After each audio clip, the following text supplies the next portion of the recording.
حکیم لقمان رحمۃ اللہ علیہ فرماتے ہیں، اس بندے کے پاس بیٹھا کرو جس کا دیکھنا تمہیں خدا کی یاد دلائے اور اس کی ہیبت تمہارے دل میں مقیم ہو جائے۔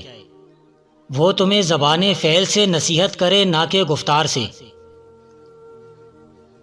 تقوی ہمیشہ دور ہو جاتا ہے اس سے جو تمہیں اللہ سے دور کر دیتا ہے۔ جو کچھ گزر گیا اس پر حسرت نہ کرو، اور جو آنے والا ہے اس کا اندیشہ مت کرو۔ تجارت سے حلال روزی پیدا کرنا بہت بڑا اجر و ثواب ہے۔ جو محنت سے کماتا ہے وہ اصل مومن ہے۔ جس نے حرام کا ایک لقمہ بھی کھایا اس کی کوئی عبادت قبول نہیں۔ انسان جتنا زیادہ سمجھدار ہوگا اتنا ہی زیادہ اللہ کو پہچانے گا اور وہ جلدی منزل مقصود پر پہنچ جائے گا۔ موجودہ وقت کی قدر و قیمت کی جو بھی حفاظت کرے گا اس کو دنیا میں کوئی مات نہیں دے سکے گا۔ جو گزر گیا اس کو بھول جاؤ۔ ایمان اور توکل یہ ہے کہ اپنی روٹی کھاؤ، اکرام دل سے چھوٹا لقمہ ڈال کر چباؤ، اور یاد رکھو کہ جو کچھ تمہارا ہے وہ تم سے کم نہیں ہوگا۔ غفلت اور پتھر دل جس کے پاس ہو ایسے بندے جیسا سخت اور کوئی نہیں، یعنی غافل اور سخت دل ان کی وجہ سے بلا کے جال میں بآسانی پھنس جاتا ہے۔ اگر حق تعالیٰ نے تمہیں گفتار اور کردار دونوں عنایت کیے ہوں تو یہ بہت بڑی سعادت ہے۔ اگر صرف کردار ہو تو لعنت ہے۔ جو اپنے کو عاجز اور گوار سمجھ کر سلوک کرتا ہے خدا اسے رفیع القدر بناتا ہے، اور جو اپنے کو معزز جانتا ہے اللہ اسے دنیا میں خوار کر دیتا ہے۔ دنیا میں جنت اور دوزخ ہے، جنت عافیت ہے اور دوزخ بلا۔ عاقل وہی ہے جو اللہ کے لیے تقوی کرے اور اپنے نفس کا ہر روز حساب و کتاب کرتا رہے۔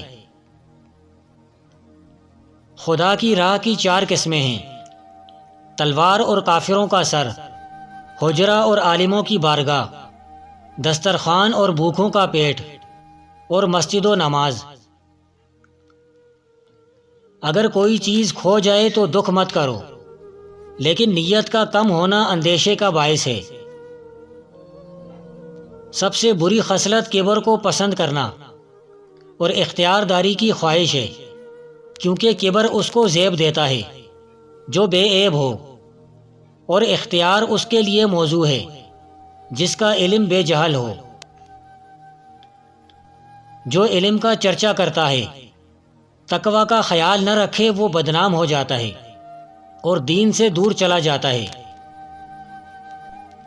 خواہش اندھا شریک ہے، اور حیرت کے وقت مضبوط رہنا توفیق الہی ہے۔ فکر کو اڑانے والی چیز یقین ہے، جھوٹ کا انجام برا ہے اور سچائی میں سلامتی ہے۔ تصوف کی معراج یہ ہے کہ اللہ تعالیٰ انسان کی خودی کو اس سے زائل کر دے اور اپنے میں فنا کر کے زندہ باقی کر دے۔ بری تقدیر اور بدبختی اللہ تعالیٰ کے دشمنوں کے لیے ہوتی ہے، نیک بختی اور حسن توفیق مولا کریم کے اولیاء کے لیے ہوتی ہے۔ تقوی کے ساتھ کوئی عمل قلیل نہیں ہوتا، اور جو عمل قبولیت کو پہنچ جائے وہ قلیل کیسے ہو سکتا ہے؟ اللہ کی رحمت تیرے گناہوں سے بھی زیادہ عظیم ہے، اور اللہ تعالیٰ کی رحمت سے تیری مایوسی تیرے گناہوں سے بھی زیادہ ہے۔ اے بندے، مال و اولاد کی کثرت کے بجائے علم و حلم اور عبادت کی کثرت تیز نیکی ہے۔ حمد الہی پر توجہ تمہارے لیے نفع مند ہے۔ 3 عمل سخت ترین ہیں: اپنے نفس سے کسی کا حق دلوانا، ہر حال میں ذکر الہی کرنا، دوسرے بھائی کی حاجت کا خیال کرنا۔ اے اللہ کے بندوں، عبرت کے ساتھ نصیحت پکڑو، اہل دنیا کے بجائے اہل آخرت بنو، کیونکہ آج عمل ہے اور حساب نہیں۔ اور کل حساب ہوگا، عمل نہیں ہوگا۔ اے بندے، دنیا پیٹھ پھیر چکی ہے اور آخرت کے لیے متوجہ ہو چکی ہے۔ ہر ایک کے اپنے اپنے بیٹے ہیں۔ صبر کی حیثیت ایمان کے سامنے بقیہ جسم کے سامنے سر کی مانند ہے۔ غیر صابر کا ایمان غیر کامل ہے۔ لوگوں کو رحمت الہی سے مایوس کرنے والا، ان کو عذاب الہی سے ڈرانے والا، گناہوں سے اجتناب کی دعوت دینے والا ہی حقیقت میں اللہ کا پسندیدہ بندہ ہے۔ موت اس وقت تک تمہارے دروازے پر دستک دیتی رہے گی جب تک تم میں سے کوئی ایک باقی ہے۔ تم سب نے فنا ہو جانا ہے۔ اے لوگو، علم کے سرچشمے، سحر کے چراغ، بوسیدہ لباس اور پاکیزہ دل والے بن جاؤ۔ اس کی برکت سے آسمانوں میں تمہارے تذکرے ہوں گے۔ مطلب 4 چیزوں سے ہے۔ آنکھ، زبان جو مناسب نہیں، آنکھ سے وہ مت دیکھ جو مناسب نہیں، دل کو خیانت سے اور مسلمانوں پر کبر سے دور رکھ، دماغ میں خواہشات کو ملحوظ رکھ کر کسی سے کچھ مت چاہو، زبان کو بری بات کہنے سے باز رکھو۔ دانت کو کیڑا لگ جائے تو منہ میں ناریل کا پانی اور لیمو کا پانی ڈال کر گھماؤ، دانت کا کیڑا ختم ہو جائے گا۔ جنت کا شائق شہوت سے دور رہتا ہے اور دوزخ سے خائف حرام کھانے سے بچا رہتا ہے۔ موت کا منتظر خیرات کی طرف جلدی کرنے والا ہوتا ہے۔ صبر کرنا تنگی میں کشائش کا انتظار کرنا ہے اور دل و زبان پر شکایت نہ کرنا ہے۔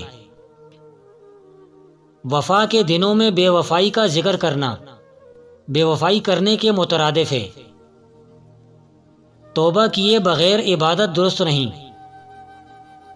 بہت سے ایسے گناہ بھی ہیں جن کی وجہ سے بندہ اللہ کے قریب ہو جاتا ہے، اور بہت سی ایسی عبادات ہیں جن کی وجہ سے بندہ اللہ سے دور ہو جاتا ہے، کیونکہ متی مغرور گناہگار ہوتا ہے اور گناہگار خادم متی ہوتا ہے۔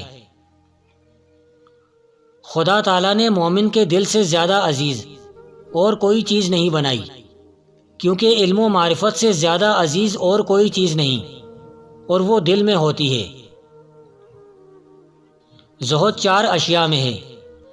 اول کھانے میں کہ آخر اس کا نتیجہ پخانا ہے، دوسرے لباس میں کہ آخر اس کے لیے پھٹنا ہے، تیسرے بھائیوں میں کہ آخر اس میں جدائی ہوگی، اور چوتھے دنیا میں جو آخر فنا ہونے والی ہے۔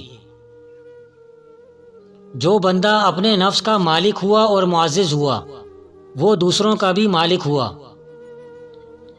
اگر دولت مند ہونا چاہتے ہو تو 5 دانے چاول کے لیں، ان پر یا اللہ یا ہادیو یا وہابو یا رزاقو 21 بار اور 3 بار سورہ کوثر اول آخر درود شریف پڑھ کر پھونک ماریں، اور چاول کے دانوں کو جیب میں رکھ لیں۔ جلد دولت مند ہو جاؤ گے انشاءاللہ۔ جو مالدار ہے اس کے لیے تواضع سے بہتر اور کوئی شے نہیں، اور نادار کے لیے یہ کہ حق تعالیٰ سے اجر و ثواب کی امید نہ چھوڑے، اسی پر بھروسہ کرے اور مالداروں سے استثناء کرے، بلکہ اس کے ساتھ کبر سے پیش آئے۔ 2 پھل ایسے ہیں جس کو عورت کھا لے تو 70 سال تک جوان نظر آئے گی، لیچی کا پھل اور خربوزہ۔ جس انسان میں مروت نہ ہو اس کے کام اس کا دین بھی نہیں آتا۔ تقویٰ یہ ہے کہ قیامت کے دن کوئی تمہارا گریبان نہ پکڑے، اور مروت یہ ہے کہ تم کسی کا گریبان نہ پکڑو۔ جو کوئی علم و حکمت اور بزرگی کی باتوں سے دور رہے اس کا دل مر جاتا ہے، اس میں حمیت، ہمدردی، نیکی کا جوش اور مروت کی سرگرمی نہیں رہتی۔